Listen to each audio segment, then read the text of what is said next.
بر اساس کنستیتوسیای اصلاح شده در قزاقستان، قاسم جومرت توقیف رئیس جمهوری قزاقستان اکنون حق دارد دیگر باره در انتخابات ریاست جمهوری شرکت کند. پیشتر در قزاقستان یک نفر حق داشت فقط یک بار و برای 7 سال رئیس جمهور باشد.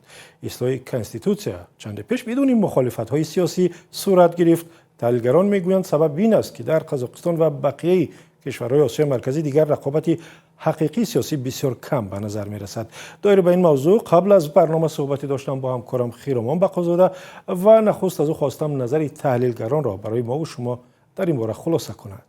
بله، طاهر، تحلیلگرانی که در این باره با رادیوی آزادی صحبت کردند گفتند اگرچه در آسیای مرکزی انتخابات ها با حضور حزب‌های گوناگون صورت میگیرند و رهبران کشورهای منطقه نیز دعواهای انتخابات دموکراتی دارند، ولی در اصل رقابت واقعی سیاسی بسیار کم به نظر می رسد. ادوارد لیمون، تحلیلگر آمریکایی، میگوید باز هم به نظر او فعالیت‌های سیاسی در این قلمرو پر از بین نرفتند بلکه به تدریج شکل دیگر میکنند. با باور سیاستشناس، مخالفت سیاسی در آسیای مرکزی دیگر مثل پیشین نیست و بیشتر توسط معرکه و فعالیت‌ها در شبکه‌های اجتماعی، اعتراض‌های محدود، فعالیت‌های مدنی و کار مخالفان در خارج افاده می‌شود. یک پروفسور سابق دانشگاه در دوشنبه که با دلایل امنیتی نامش نشر نمی‌شود گفت در سال‌های اول استقلالیت اکثر کشورهای آسیای مرکزی بخصوص قرقیزستان، تاجیکستان و قزاقستان حرکت‌های فعال اپوزیسیونی، گروه‌های گوناگون مستقل و مطبوعات واقعاً هم مستقل و بی‌طرف داشتند، ولی تدریجاً وضع دیگر شد. رهبران مخالفان ازبکستان 10 ساله‌ها باز از کشور بیرون هستند. در تاجیکستان سال 2015 حزب نهضت اسلامی را ممنوع اعلام کردند و نیروی بزرگترین مخالفان را از صحنه سیاسی راندند. بسیاری از جوانان در ترکمنستان یا ازبکستان در کشورهای بزرگ شدند که آنجا هیچ حزب مخالف سیاسی باز و آشکار فعالیت نداشت تا با حضور خود یک فضای واقعا هم پر رقابت ایجاد بکنند.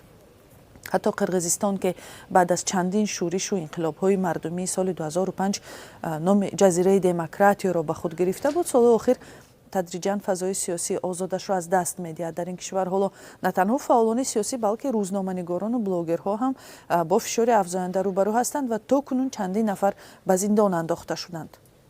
سوال دیگر از همکارم این بود که چه سبب شده است که حکومت‌های منطقه بدون ملاحظات رقیبان خود را از صحنه‌های سیاسی بیرون کنند و دستشان در سرکوب دیگر اندیشان اینقدر باز شده است؟ تحلیلگران از چند عامل میگویند. مثلا ماریو بیکارسکی، تحلیلگر دیگری، میگوید حکومت‌های آسیای مرکزی ثبات داخلی سیاسی را چون عنصر کلیدی امنیت ملی ارزیابی میکنند. به قول او منطقه در چاره‌های رقابت‌های ژئوپلیتیکی و اقتصادی قرار دارد. همه گونه بی‌ثباتی داخلی میتواند برای بازیگران خارجی فرصتی برای مداخله به منطقه باشد. از سوی دیگر به گفته بیکارسکی فشار بین المللی هم دیگر خیلی کم شده است. در زمان نمایندگان مخالفان که ترک کشور کرده و به اروپا و ترکیه و ایده به امریکا رفتند از محدودیت زیاده در کار خود میگویند. محیدین کبیری، رئیس حزب در تاجیکستان ممنوع نهضت اسلامی، اعتراف میکند که شرکت و تاثیر رسانی به تحولات داخل کشور مشکل شده است. همه گونه تماس آنها با مردم در تاجیکستان برای آن نفران خطرناک شده است. ولی ادوارد لیمون میگوید نارضایت‌های شهروندی بیشتر اطراف مشکلات اجتماعی و اقتصادی و مثل انتقاد از نرخ خانه و خراجات کمونالی یا حق مالکیت و غیره روانه میشد و احتمال دارد که روز به یک حرکت سیاسی سازمان یافته تبدیل یابد.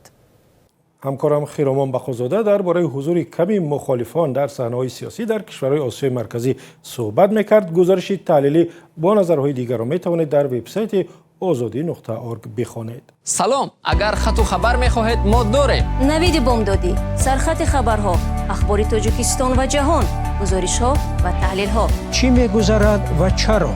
دانستن فهمیدن است. ضمیمه یا اپ ما را بگیرید.